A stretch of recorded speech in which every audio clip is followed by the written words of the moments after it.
This is the Pursuit of Wellness podcast, and I'm your host, Mari Llewellyn.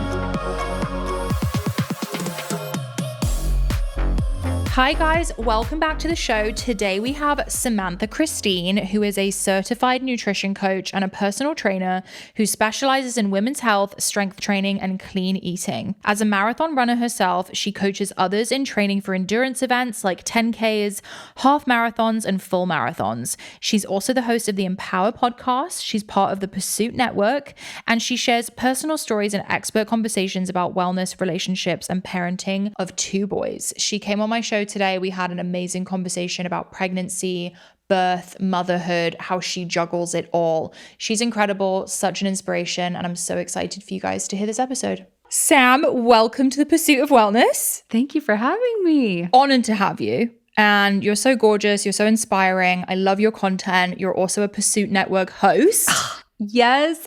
So exciting. When I was talking about the network with Michaela and we were speaking about the talent, you are just like the ideal person to me because you have so much substance. You're a mom, you love fitness, you have a career, you juggle so much, and I really admire you. I think you're amazing. Thank you. And just honestly, you saying that, like coming from you means so much because where I'm at today, like there are so many influential leaders that helped me get there when it comes to inspiration and motivation, and you're one of them. So like, I feel like it's full circle sitting in this chair right now, being with your network. It's just like, wow, the stars aligned and I'm just could not be happier. You deserve it. Like you can tell that you work really freaking hard. Actually, one of my friends, Jordan, called me and she was like, oh, who are you recording with? And I said, SAMCFIT. And she was like, she's been following you since you were like from the beginning, she said. So she was really excited that I'm talking to you today. I love that. I just have a lot of questions for you, honestly, because I feel like you are a superwoman and I want to hear more about your story and how you got to be so confident and multifaceted. So let's kind of start from the beginning. I did just listen to your motherhood episode that you did. Loved it. Thank you. Loved it. And I have a lot of questions and I'd just like to hear more about your story with your pregnancies, your marriage, and where you're at now. Like, I guess we could start with your first pregnancy. I got married I'm divorced now, but just kind of give some history. I got married in 2018. And then like a few months after, got pregnant with my first, Grayson. He's 5 years old now. I had a very easy pregnancy. It took me just a few months to get pregnant after trying. Everything was really healthy. At that point in my life, I was moving, lifting every once in a while, but it had not become like a consistent daily habit of my life. Were you fit before you got pregnant?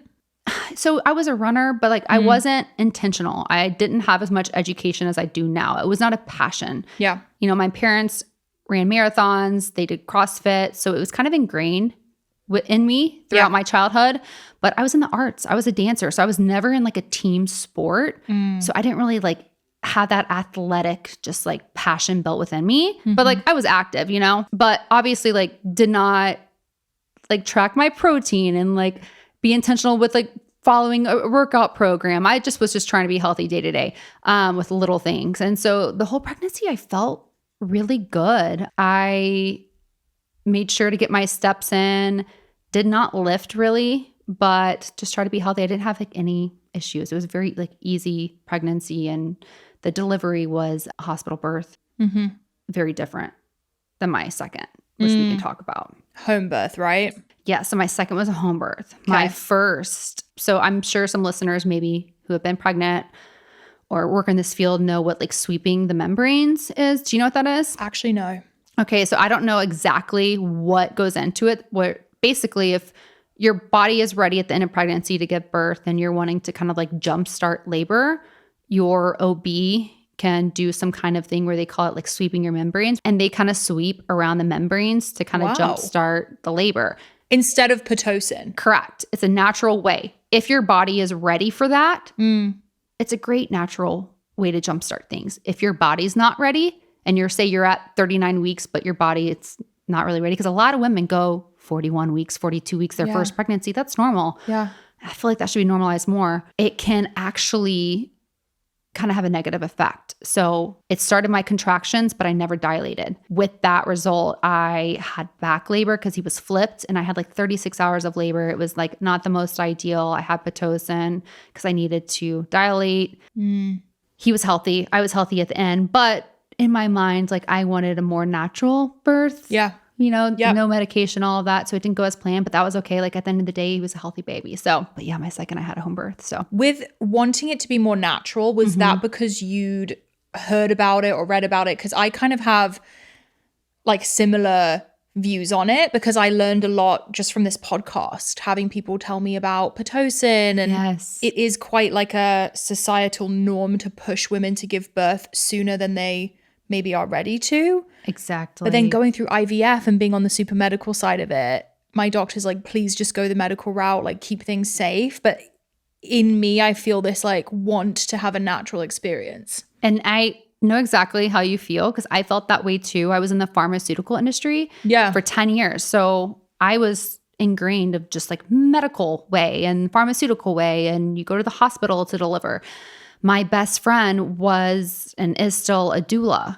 And so I kind of learned more about the natural route of birth and what it went into it from her. When I got pregnant, though, I was thinking hospital birth. Like, that's what I wanted to do. Like, of course, epidural, all the things. She was the one that kind of opened my eyes of, have you thought about doing like a natural birth? Like, you don't have to do it at home, but like, even if you just did it, no medication or in a birth center. And so she started asking me questions in that first pregnancy. And I was like, no, I haven't, but maybe I could do this. And she kind of gave me that motivation to find that like inner voice in myself of you can do this. And so that was the plan. Obviously things progressed like with the membrane sweeping to not, you know, to do the medical route, which was fine. That's kind of what sparked that general interest in the beginning. Did you end up having a doula in the room with you? So for the first birth? Yes. Yes. So she was still there, even though, which that's a thing I want to talk about. Like, I think having a doula doesn't mean you have to go full home birth. Like, you can still have a support doula. It could be a friend, like whoever, in the room with you, even if you decide to do a hospital birth. Because they can still advocate for you. Absolutely. Because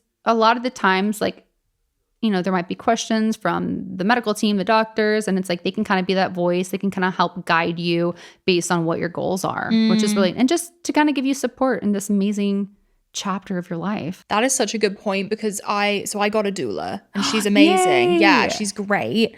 But she's for sure heavily on the holistic side. Okay. And for my first birth, I want to land somewhere in the middle. I was going to say, how do you feel about it? I see myself doing a hospital birth for sure.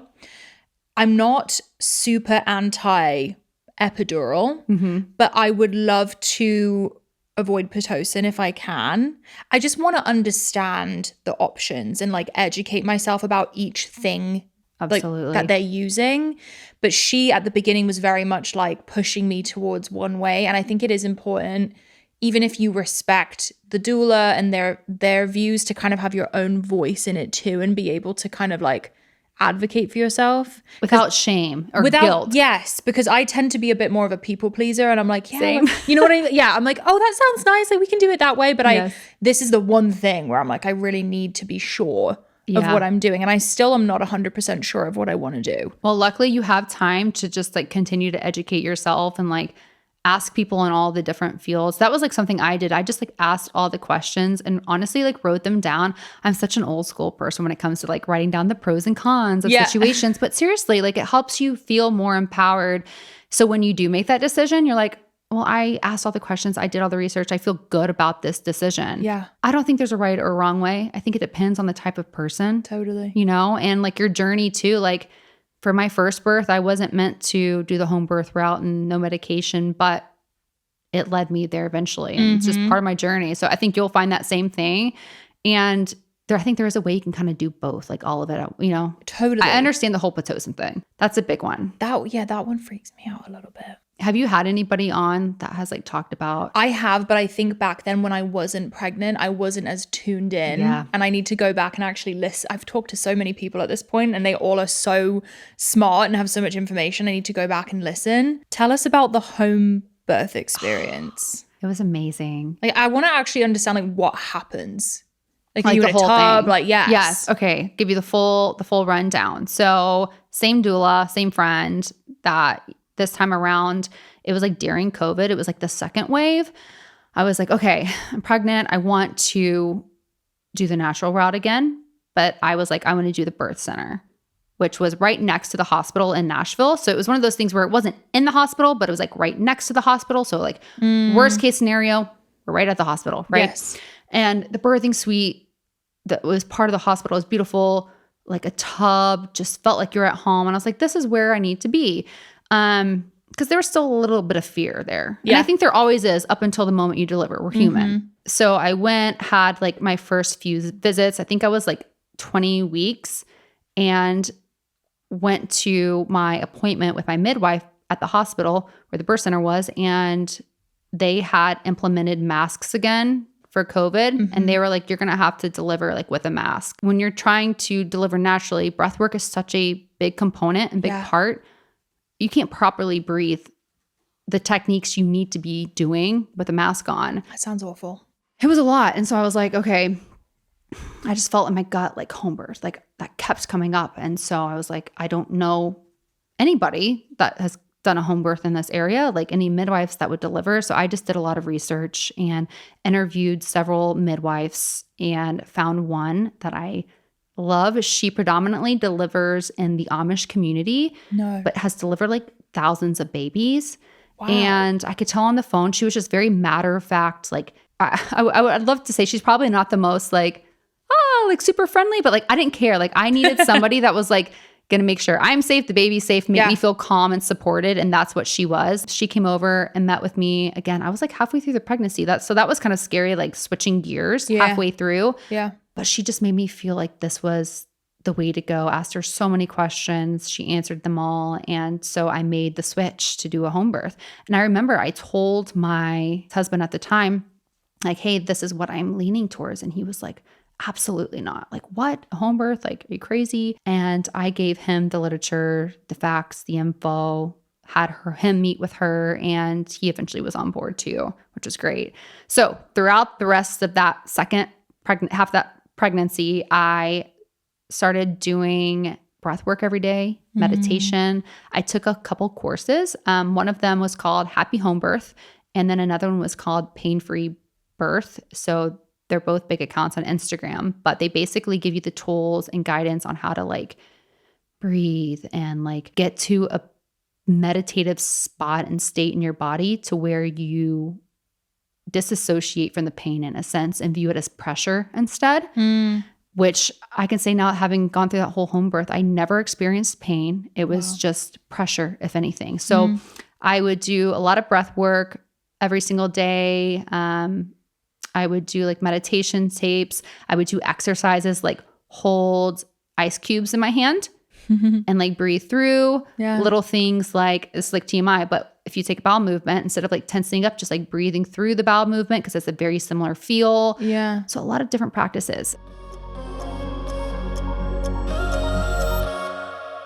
Cozy Earth's bamboo sheets are temperature regulating, guaranteed to give you a comfortable night's sleep. Made from viscose from bamboo, they naturally wick away heat and moisture from your body, helping you sleep several degrees cooler. They also have an amazing bubble cuddle blanket. You can lose yourself in luxury with the bubble cuddle blanket. It offers a combination of comfort and style with its distinctively textured bubble design, intricately woven from ultra soft fibers.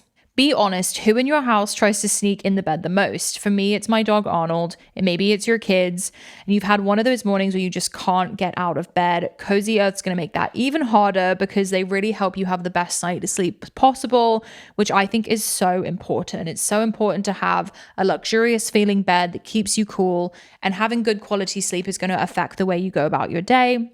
You can try for risk-free and 100-night sleep trial. Try them out, and if you don't love them, return them hassle-free, and a 10-year warranty, because once you feel this level of comfort, you'll want it to last a decade. Head to cozyearth.com and use my code PURSUIT for 40% off. And if you get a post-purchase survey, make sure to let them know you heard about Cozy Earth right here, because your bed should be more than a place to sleep. It should be your happy place. Cozy Earth makes that possible. I think one of the hardest parts about living a healthy lifestyle can be all of the planning for all of your different meals, getting those groceries, recipe planning. And that's where Hungry Root comes in. They make it so simple and easy to stay healthy. And that's why I'm obsessed with Hungry Root. Hungry Root takes the stress out of mealtime by filling your cart with personalized picks and planning your week of meals, getting smarter with every order.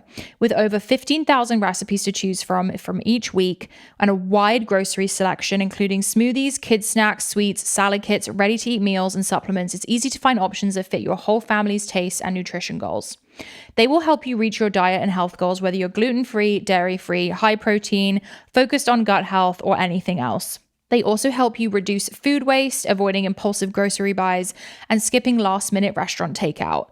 Plus, I love that they are super high quality. They screen for over 200 additives, including high fructose corn syrup, artificial sweeteners, and preservatives. They only source high-quality meat and seafood with no hormones or antibiotics.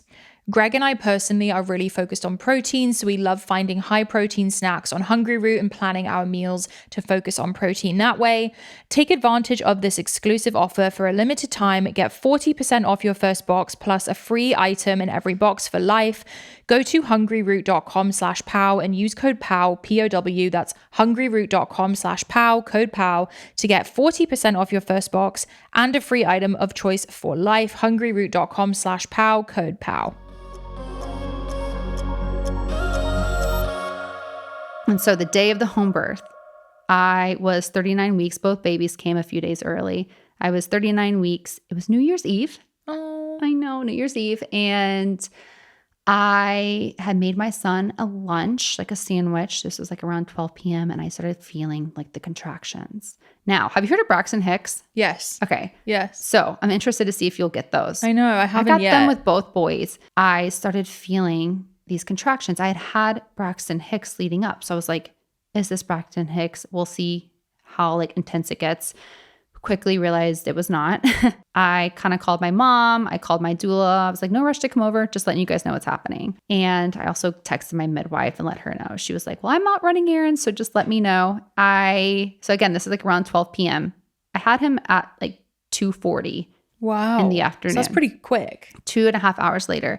So during this time, it really picked up. And I was just in the bedroom playing my meditation tapes, playing worship music, just like breathing. I had like lights strung, affirmation cards just put all around the walls. I just really wanted to create like a environment that I felt at peace at. And it was a really beautiful day because of that. My husband at the time, he started blowing up the tub.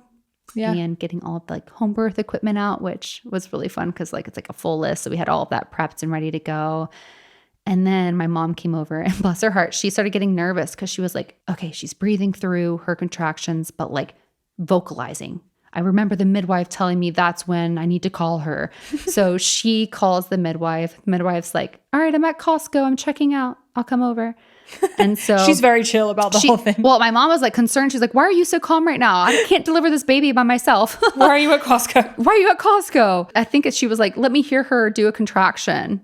And like, because my midwife, she's so intuitive. She can like hear a contraction and like look at you and know exactly like how dilated you are and everything. She's just amazing at it. So my midwife was like, okay, I'll come over. We'll be fine. So she comes over. I remember her walking in the room. And at this point, like I was on all fours, just kind of like moving around like that cat-cow positions, you know, trying to like stretch a little bit and breathe through the contractions and vocalizing. And she looked at me and she goes, do you want me to check you? Which you're familiar with that, right? Checking like the cervix to see the dilation. Mm-hmm. I was nervous at this point because go back a few years prior to my first pregnancy, they asked me the same question when I was having contractions and I was at a 0 for hours. That's why I had to get Pitocin to dilate. Yep. So there was like a trauma there, like a PTSD in a sense. And I was so nervous. And I remember looking at her and saying, I'm so nervous right now. And she looked at me and she says, you're going to be okay. Yeah. And so I let her check me and I was at like a 7. Oh, wow. So she looked at me and she said, this was like at around 1:45 too. She goes, just want you to know the next hour is going to be pretty intense, but you have this. And I was like, all right, let's go, buckle up. So quickly got into the tub because like everything was just moving so quick. And like what's really crazy about a natural birth is you're so intuitive with your body because you feel it all, right? And something I had learned preparing for a natural birth and a home birth is when you breathe against or push against the contractions that you feel instead of working with them, that's when it's more painful. That's what's going to prevent any progression because you're tensing up. Yeah. So it's like with each contraction that you have, instead of tensing up, it's like you want to breathe, move with the pain, like make it fluid, right? Breathe with the pressure. I could literally feel with each contraction him like moving down, moving down, moving down. And what's really cool is like I guided my entire delivery. Like I told her when I was ready to breathe the baby down instead of push is what we say, like breathe the baby down. And she was just a support right beside me in that tub. And so it was amazing. Like when I was like on all fours, kind of like hanging over the tub. And again, like at this point, it was just my mom, the doula, the midwife, her assistant, and my ex-husband, boy's dad. It was pretty silent besides me just breathing this baby down. And I'll never forget, like they call it the ring of fire. Have you heard of that? Yes, I have. Yeah. It's like when the head comes out or? Yeah. Okay. And I had heard of that and I was like, okay, we're going to see how this feels because here we are. Quite literally, it is a burning sensation, but it's like such a relief after that. So it's when the head comes out, it's like that ring of fire and it's a burning sensation. And then it's out. It's like you have a moment of relief because like the head really is the hardest part or most challenging, it's right? The biggest. Yeah. So at that moment, I remember just feeling like, oh, okay. And then it was like the rest of the body, she, kind of guided me to kind of sit up a little bit more in a different position and helped guide me out with him. And I give this primal roar and he comes out. And it's like the most amazing moment. And I just remember sitting in that moment like, I just had my baby at home. And he's in my arms and he's crying. And about 3 minutes after, he latched for the first time in the tub. And it was just like a very beautiful moment. So special. That is incredible. Oh yes. my gosh. And I guess like without an epidural, you really feel everything. You do. Like with an epidural, do you not feel any of that? No. I think there's different doses of the epidural where you can have some kind of feeling. Yeah. I think I had like the full feeling, like the full effect. I didn't feel anything. So I quite literally felt out of control because when they would say push, I couldn't feel it. I was like, I don't know if is anything coming out. Like, am I, and because of that, I didn't feel like super in tune with my body in that sense. And so there were some tears with my first, where with my second, I didn't tear at all.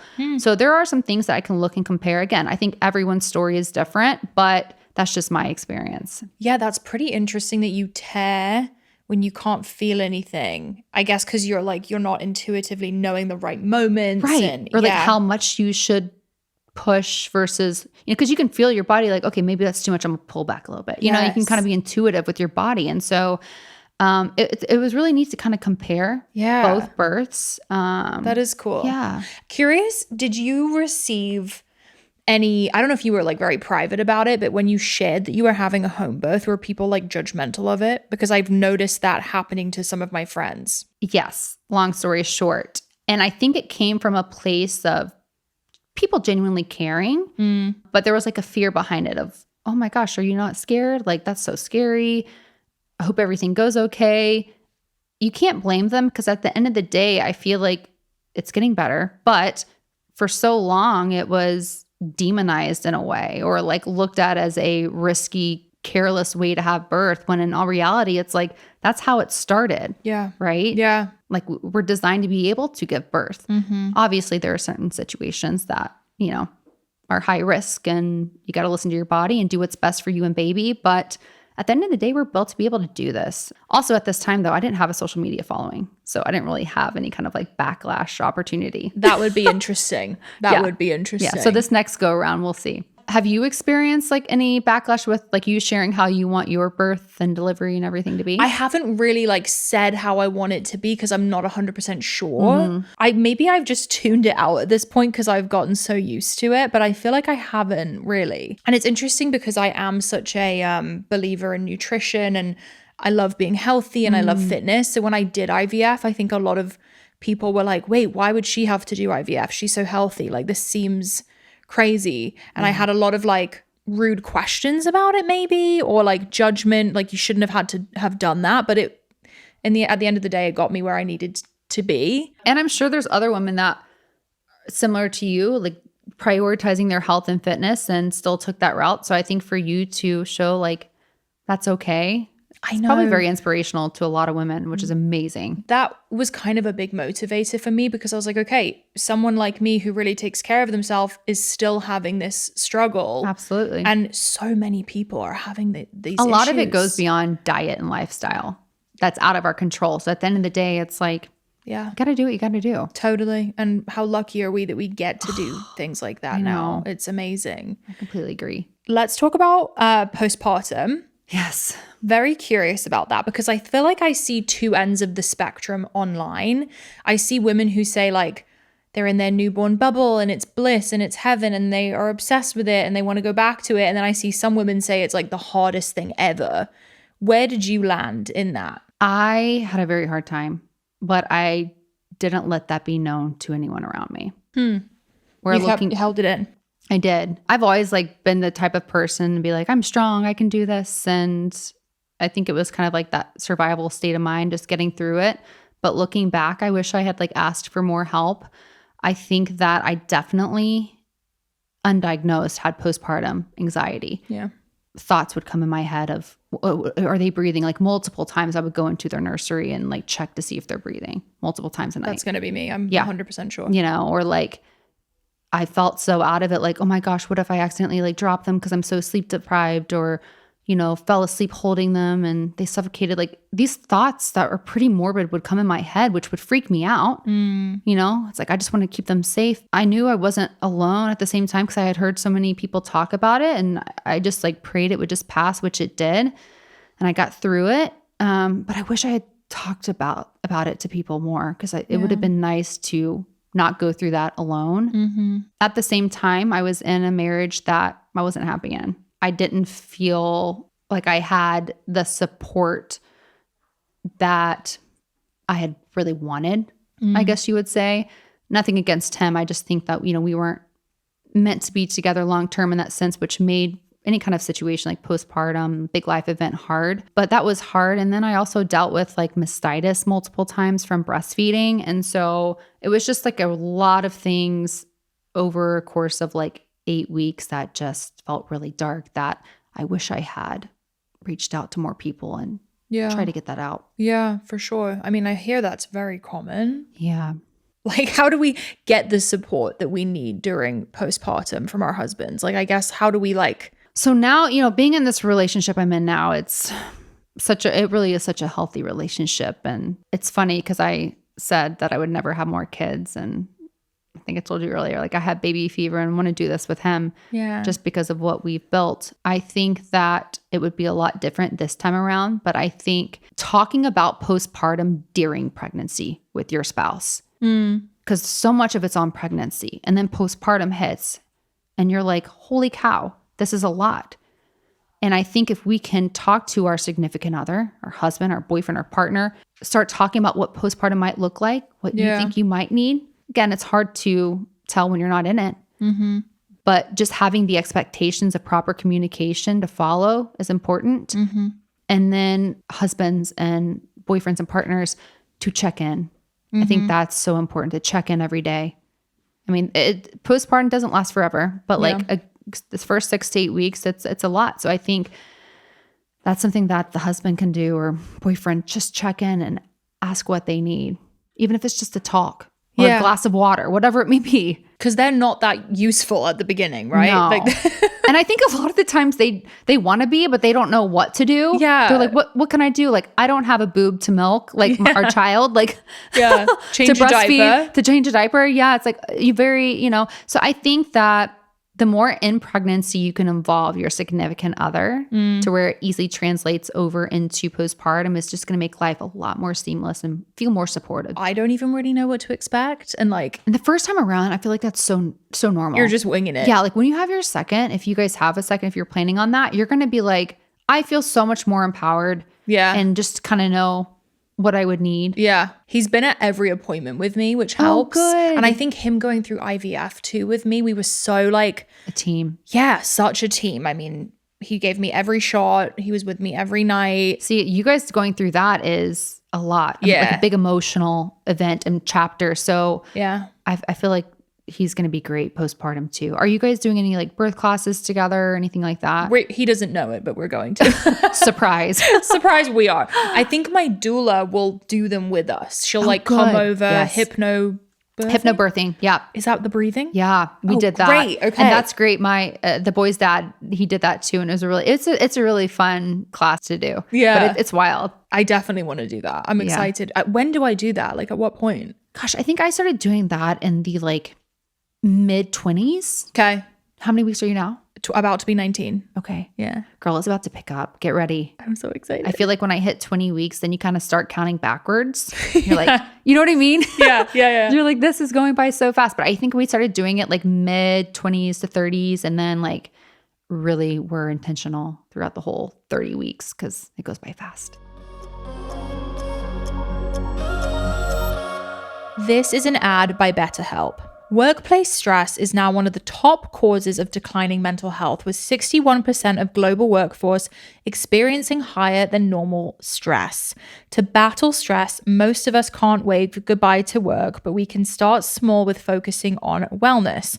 A holiday is great, but it isn't necessarily a long-term solution. Therapy can help you navigate whatever challenges are popping up in the workday or any day might bring.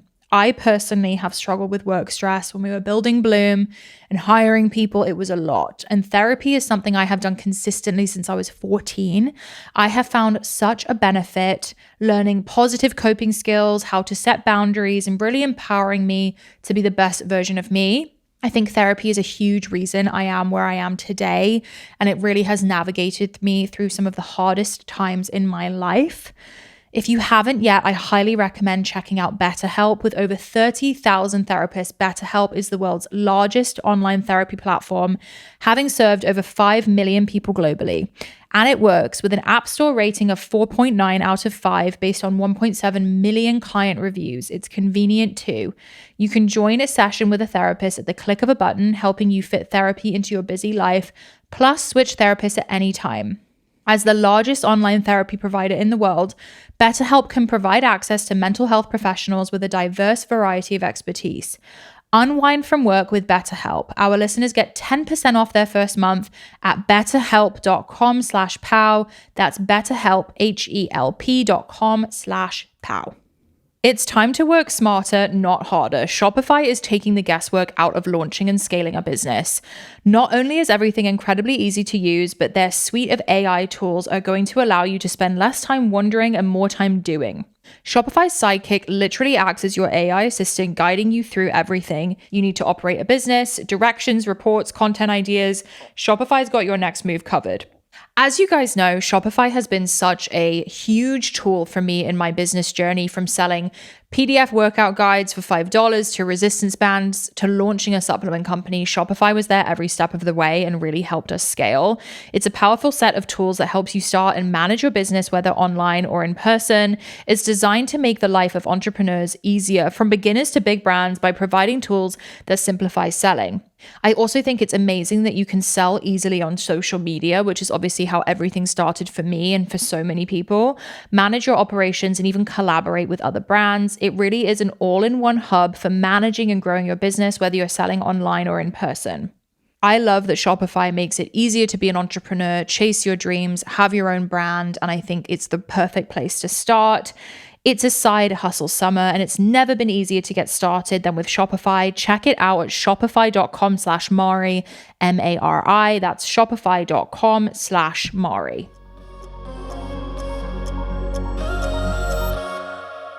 Okay, did you do, maybe I'm going to say this wrong, perinatal massages? Prenatal. Yeah, I was thinking peri bottle, like the thing that you splash after your birth, which you're going to have to get one of those too. I've seen those on the baby list. They're great. Yeah. Prenatal. You know what? I think I did a couple. I am so bad at sitting still, like for a massage. I just don't want someone going up my vagina. Do they do that? Yeah. Oh, I didn't. Perineal. Okay, perineal. Now that we know how to pronounce it. Yeah. Yes. I never had someone do it for me, but my midwife was like, you need to start doing this around like in your 30s. I can't remember the exact weeks, but it's basically where you quite literally stretch out your vagina. Oh my God. In the sense. So like I would get some lubricant and just kind of get that going. That's all that you're just stretching it out. Yeah. I mean, it really helps too. I think your first pregnancy too, just because the tissue is not obviously conditioned to be stretched to the point of like pushing a baby out. And so it just really helps get the tissue ready. So I would recommend doing that. But you don't need someone else to do it. Absolutely not. Okay. I mean, you could get your husband, Greg, to do it if you wanted to. I was kind of thinking that. That might be like some fun way to spice it up in the bedroom. Stretch me out like crazy. But yeah, no, that is very beneficial though. Like to do that. And then I think I was doing it like every day, just like a quick 15 seconds. Just a quick little stretch. Great. Okay. I guess I'll do that then. Yeah.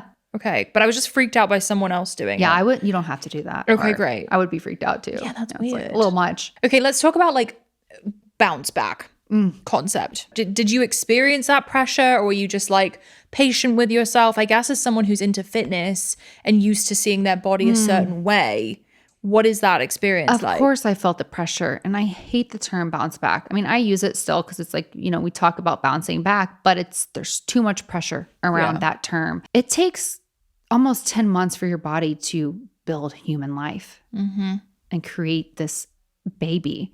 And your body is going through so many changes over the course of that time. For us to think that we can quote unquote bounce back after a couple months is so unrealistic, because it's going to take time to recover and heal our bodies in a healthy way, just like it took for our bodies to create this human life. We've got to stop looking at it as bouncing back in a quick amount of time. Everybody's time is going to look different. Yeah. I definitely felt that both pregnancies. I wasn't on social media yet, but I was on social media looking at other people and definitely found myself comparing. I think genetics go into play, like, people dealing with, having gained more weight. It just takes more time to lose. Like, we're all in different paths. And so that's something that I talk to my community a lot about, whether, it's in my DMs or in my app or my podcast. Like I try to let women know that it's okay to take time and go at your own pace. Yeah. Your body's smart. Like your body's going to come back. It just might take a little bit of time. And as long as you're creating those daily habits to heal yourself and fuel properly, you're going to get there. Yeah. And I even hear with breastfeeding, like obviously you need to be eating enough. Yes, that's a big one. So you can't just sort of like jump back into... I didn't lose all my weight and specifically like body fat percentage drop until I stopped breastfeeding after a year.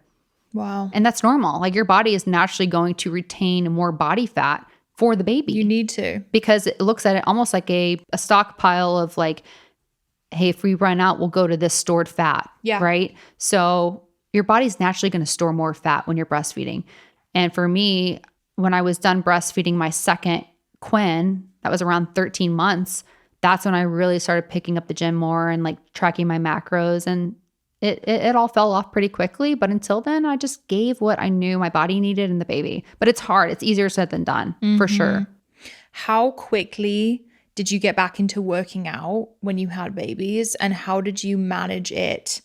Like on a very granular level, I'm trying to imagine my life after having a baby. Can only imagine. And yeah. Obviously it takes a minute. It does. To get back into your routine, but do you like bring the baby to the gym with you? Like how does it actually work? Yeah. So what's crazy is both babies were kind of born in that COVID time. Yeah. Like Grayson was just a few months old when COVID hit. And so once I got cleared, around the 6-week mark, they say, I started going on more walks and getting more steps and light stretches and yoga. And then I started doing like little dumbbell work, like strength training. And I have videos of like me doing like push-ups with him on my back, like my mom setting him on my back and like doing like little things, incorporating him at home. So I did a lot of at-home work that with dumbbells you can do. But one thing I was big about with both babies is like listening to my body, and specifically with my core. Yeah. I would never like push myself too hard to where it felt like I was going past the limits of what my body could provide at that time. And I think that's something that's very important. So you kind of have to look at it as like building back strength and like phases. and just kind of listening to your body and checking in with yourself and going up in weight, for instance, with dumbbells when you feel like you can, but not pushing it past that point. Cause I feel like a lot of damage can come from that. Yeah. But I honestly was not into lifting the way I am now until after my second. Oh, really? Mm-hmm. Wow. Yeah. So with my first, I did like a lot of dumbbell work, but I didn't work out and lift in a progressive overload until after my second a couple of years ago. So when I was done breastfeeding at 13 months with him, I started incorporating more progressive overloads, dumbbell work. And that's when I really worked on like body composition. And I would say it took me a solid year with both boys before I felt like strong again, though. It takes time. Yeah. You got to be patient. You do. And now you are into fitness competition. Can you explain the competitions you do? Yeah. What is High Rocks? Oh, it's so fun. So it's a fitness race that combines both running and functional workouts. Okay. It's the same concept every time. So when you go into the race, you know what you're getting. Yeah. Basically, it's 1 kilometer run, and then you do that 8 times, but in between each run, you do a station. So you do wall balls, ski erg, row, farmer's carry, lunges, a lot of functional stations. And basically it's about how fast you can go. You have different divisions. Depending on the division, you do a certain amount of weight, but it's not about how heavy. It's really about how fast. So I've done solo before. I do it with Ian, my boyfriend, a lot. We love doing it. And yeah, it's super fun though. I think it's one of those sports that no matter what season you're in, like you can do it. There's people that are 80 years old competing, people in wheelchairs. That's so cool. Like moms that want to get their girlfriends together to do a relay. So it's a really fun sport that started over in Europe, and it's creating so much hype over here in the States. Oh, it's European. Yes. Cool. So it's gotten so popular, but it's a really fun sport. But then I'm really a runner though, like half marathons, about to train for the NYC marathon. So Amazing. yeah, but it's fun. Greg and I have a hyperfixation of watching ultramarathon runners. They're built different. Courtney DeWeeg or something. Do you follow her? No, but I know who you're talking about. Yeah, she does like Leadville and all the It's insane. It's insane, but it's so cool. It is so cool. I don't think I could ever get to that point. Like that is just You might. I mean, If sky's the anyone limit. could do I guess it. never say never, but they are built different. Like it's truly amazing to see them do that. Like running through the night. Nuts. My thing is like, I love sleep. I'm like, I would have to sleep, right? I know. I'm like, don't where know. do you go to the bathroom? Where do you poop? No. Have you done any kind of like races or? No, but I think I will one day. think you High should. Rocks sounds fun. Well, I think you should do a High Rocks. I And would that could be be like a down. postpartum goal. Like yeah. at the end of this year, I want to do a I High Rocks love or that. something. You know what I mean? Yes. Can you sponsor people doing it? Mm-hmm. Bloom should sponsor. Absolutely. We'll sponsor you. Oh, We I should would be do that. honored. That would be so fun. A cute little Bloom outfit. Yes. Okay, let's do it. I'll get Ian. If we do mixed doubles, he'll wear a little Bloom outfit Yeah, too. he can wear a little Bloom outfit. I love that you guys do it together though. Yeah. That's like so awesome. Greg and I love working out together, and I think it's like a big part of our relationship. I love seeing your videos, like your workout videos of you guys doing that together. It's just, it's really sweet. And speaking of like motherhood, like your son's going to be able to see that. I know. Which is so special and going to make such an impact on him. I think Greg already thinks he's like a little bodybuilder, you know? Stop. That's so cute. He Get him he baby moves a weights. lot. Baby weights. Yes. Oh my God, I've seen baby weights. I It's think, a thing. you know Dr. Gabrielle Lyon? Yes. Have you met her? I haven't. I want to. You would really like her. She literally, her kids work out with her. I love that. Like this little girl does push-ups and So ropes. Reagan is like that. Ian's daughter. We're a blended family, blended household. She is 8 years old and she'll do like swings with him, burpees, like Love it. I know, like devil's press, like all this stuff with him. It's truly amazing. This episode of Pursuit of Wellness is brought to you by Wild Grain. Wild Grain is the first bake from frozen subscription box for artisanal breads, pastries, and pastas. I am personally such a big fan of the sourdough and the croissants. They are fully customizable to your taste and dietary restrictions. In addition to their classic variety box, they recently launched a new gluten-free box and a plant-based box that's 100% vegan. Best of all, they take the hassle out of baking since all the items are baked from frozen in 25 minutes or less with no mess up or cleanup. The croissants are so freaking good. You bake them fresh and you can pretty much fool everyone that you made these with your own bare hands. It's so fun to have in the freezer, especially when you have guests. It makes things so easy, and having a warm warm baked good is just the best. And having it ready to go in under 25 minutes is amazing. It will make your day and weeks so much easier. Are you ready to bring all your favorite carbs right to your doorstep? Be sure to check out Wild Grains so you can begin building your own box of artisanal breads, pastas, and pastries. For a limited time, Wild Grain is offering our listeners $30 off the first box, plus free croissants in every box when you go to wildgrain.com/pow to start your subscription. You heard me, free croissants in every box and $30 off your first box when you go to wildgrain.com/pow. That is wildgrain.com/pow, or you can use promo code POW at checkout. Sleep is such an important part of a wellness routine, and Greg and I are both obsessed with our 8 Sleep Pod and Autopilot.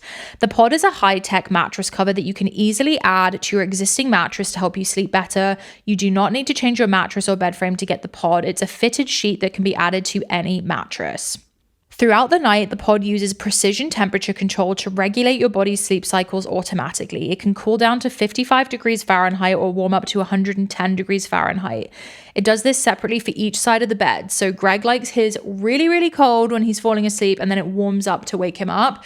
I like mine to just be cold 24/7, and I don't go as extreme as he does, which is really nice that we can control separately. The pod uses AI and machine learning to learn your sleep patterns over time and use this data to automatically adjust the temperature of your bed throughout the night according to what your body needs, which is so cool. Instead of just giving you some stats, it understands them and does something about it. There's no other product like it on the market. Your bed gets smarter over time. This is possible thanks to Autopilot, a set of proprietary algorithms trained on millions of hours of sleep that understand the ideal temperature changes required for each unique individual so they can have the best sleep possible. One of my favorite features is the smart alarms. They can turn on the smart alarm feature to wake up during the lightest sleep phase within 30 minutes of your set alarm time. Greg uses this and it's perfect because it doesn't wake me up, which we love. And there's so many amazing key in-app features. You can control your pod, give detailed sleep and health reports, Autopilot adjust overview, and smart alarms. Head over to 8sleep.com/pow and use code POW, POW, to get $350 off Pod 4 Ultra and start experiencing the benefits of Autopilot today. You get 30 days to try it at home and return it if you don't like it, but I am confident you will keep it. That's 8sleep.com/pow, POW.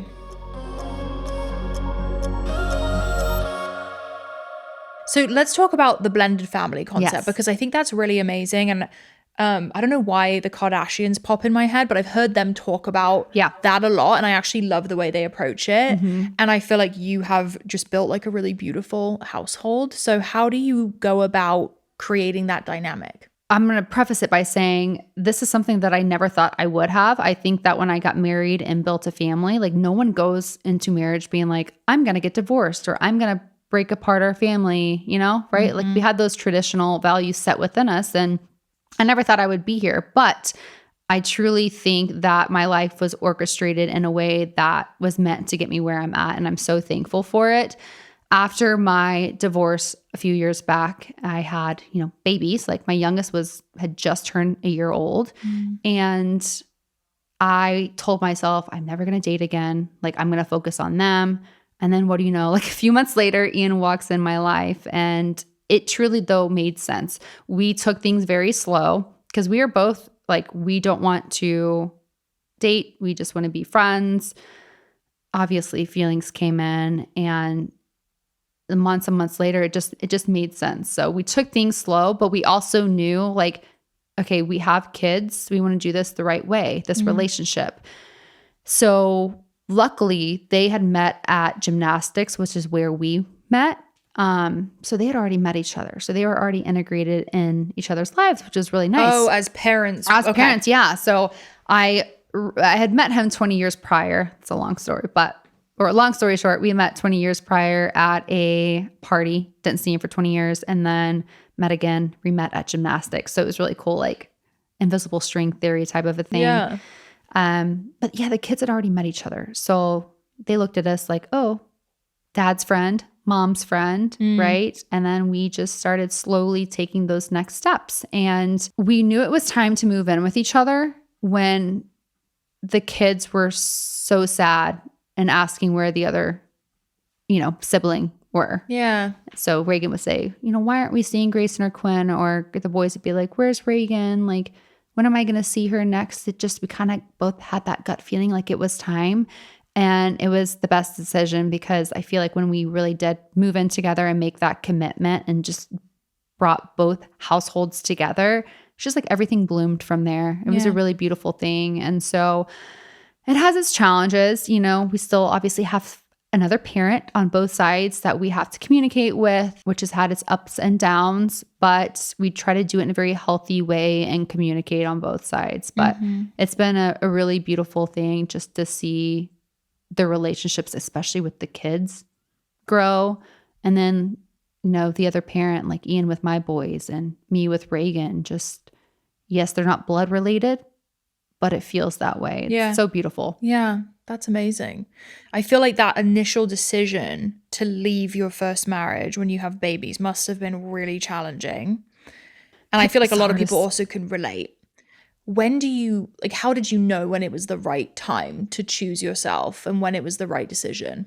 I think when the bad days outweighed the good and I saw it affecting my children, that's when I knew it was time. Yeah. I honestly stayed in it longer because of the children.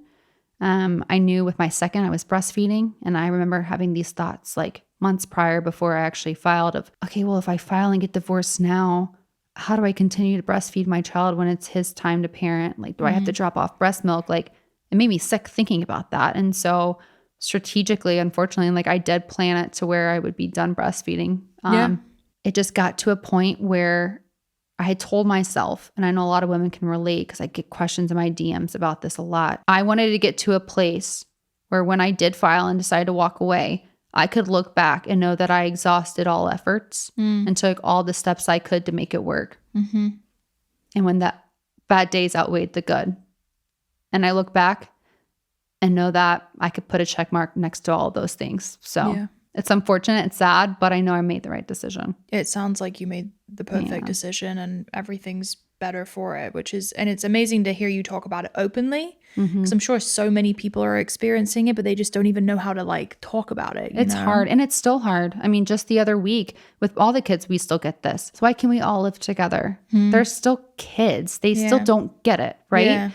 And so Ian and I have to learn how to navigate those conversations. And it's not easy. It's hard and it's heartbreaking. But we just try to take a very like honest approach with them and build it on love and happiness when we try to reply to them, Yeah. So 100%. It's not easy though. But it's amazing that you speak about it. And I'm sure so many people are grateful that you are open. In terms of your schedule, I'm very interested to know like literally how you do it. It's all over the place. How do you time block? Like how do you manage a calendar where you are working out, making time for yourself, taking care of your kids, feeding your kids, having a career, doing a podcast, doing social media? Like how? Well, I don't do it perfectly, but I try to do the best that I can. And I am such a believer in time blocking. I time block every day of my life. Yeah. From the moment I wake up, like simple things, 5 to 5:15 a.m., makeup, hair. Like I have to though. I have ADHD. So it is easy for me to say I'm going to do something and then 3 hours later, it's still not done. So for me, time blocking has been a huge help. I plan the night before. So it's like I wake up and know what I'm doing versus having to look at it. Some days I don't get to work out, but I try to prioritize some type of movement, whether it's like a quick 10-minute walk or whatever that may be. And I try to time out my events of the week around busier days, around the days that I don't have the kids, if that makes sense. So like all of my filming, all of my editing that I think will take up a lot of time, I try to do that on days when I don't have the kids. Because you never know when you're going to get a call from school that's like, hey, he's sick, you got to pick him up, like life happens. So I try to plan that way. But also communication with my team. Like, so Ian, my boyfriend, works with me now. And amazing. He's a Navy SEAL. And so he's all about structure and discipline. So when he came on board, he really helped me too, of like making sure that we have a plan and are structured. I'm such a believer in prioritizing yourself so you can perform better in all aspects of your life. 1000%. I feel like you preach on that too. Oh my God, yes. Because like you are the same. Like you do all these your brands, your business, and making time to prioritize your health. Like you're experiencing it as well. It just benefits every part of your life. Like relationships are better when you're healthier, work's better, marriage is better. Like I really think making time for yourself. I'm a big morning person. Yes. Like I have to do all my things in the morning because by 5 I'm like useless. Done. Energy. Yes. 1,000, especially now. Like, oh yeah. Pregnant. Really? I know. I'm interested to see, because I haven't been pregnant and dealt with the career I currently have. So I can only imagine in your shoes. Like, I don't know how you do it. I've taken a big step back. My life is not what it used to be. Like when I lived in LA, my calendar was full from 5 a.m. till the end of the day, meeting. Now I try to come in here and do all my recording in one day. My time block, yeah, I really time block it. Like my Bloom meeting is on a certain day. I really like spread it out now to where I have more free time, which is really nice that I can do that. We have a big team and et cetera. I don't think I could have been pregnant when I lived in LA, honestly. Yeah. Well, and that's my thing too, is I think that life happens in a way that makes most sense where you're at. Yeah. And like you look back and you're like, I'm glad it happened. Yes. The way it did and the timing. No, actually, yeah. Because it's a lot. It's a lot. You're obviously very into nutrition and health. This is something I'm starting to think about with kids when they're at school or when they're at someone else's house. Like, how do you handle their knowledge of nutrition and like what's going in their bodies?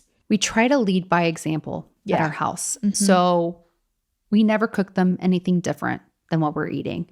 And that's something that we both communicated to each other from the get-go when we first moved in. I've always been that way with the boys.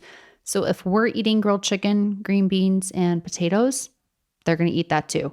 Do they finish their plates? Not always, but we try to lead by example and show them that these are the foods that help fuel us. Now, do we put fruit on their plates too and like add some things, maybe put a little sauce to make it more fun for them? Yes. So we try to educate them at home first. And the one rule, they don't have to finish their plates, but the one rule we have is they have to pick a protein that they enjoy eating and they have to finish that.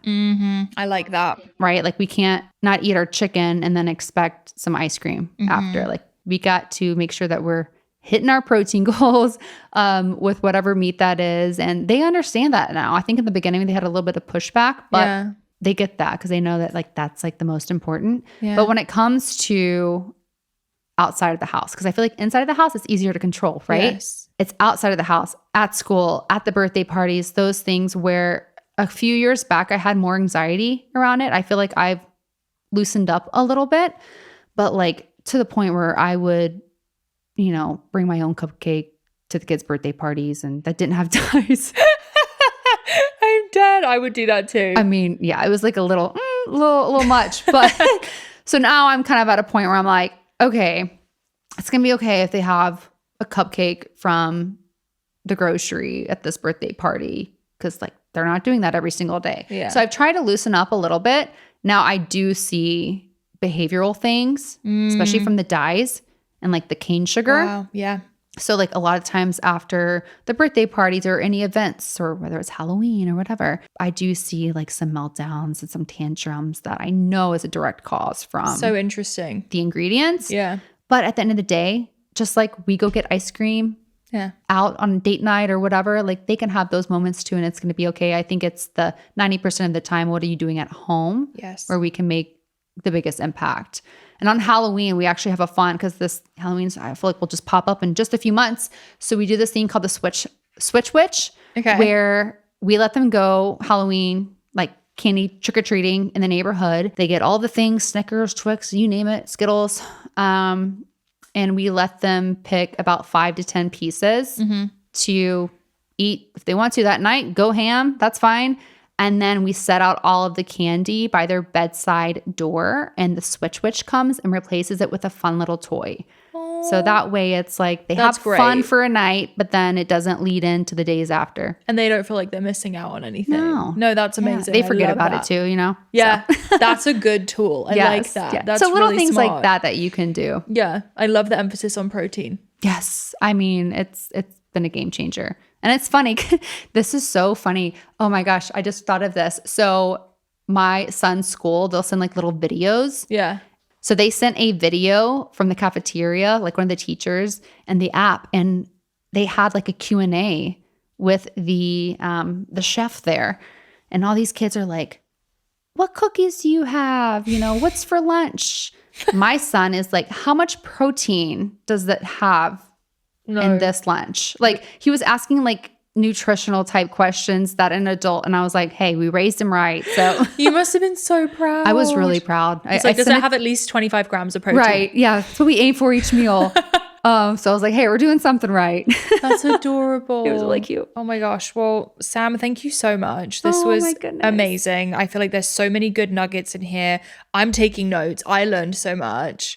Thank you for coming on. Can you share with everyone where they can follow you, listen to the podcast, all the things? So you can find me on social, on Instagram. My personal page is SAMCFIT_. And then my podcast, the Empower Podcast, EMPWR. We are on all the platforms, Apple Podcasts, Spotify, YouTube, and then we also have our Instagram. So thank you for having me on. Oh my God, thank you. Crushed it. Yay. You too. Oh my gosh, you're such a good interviewer.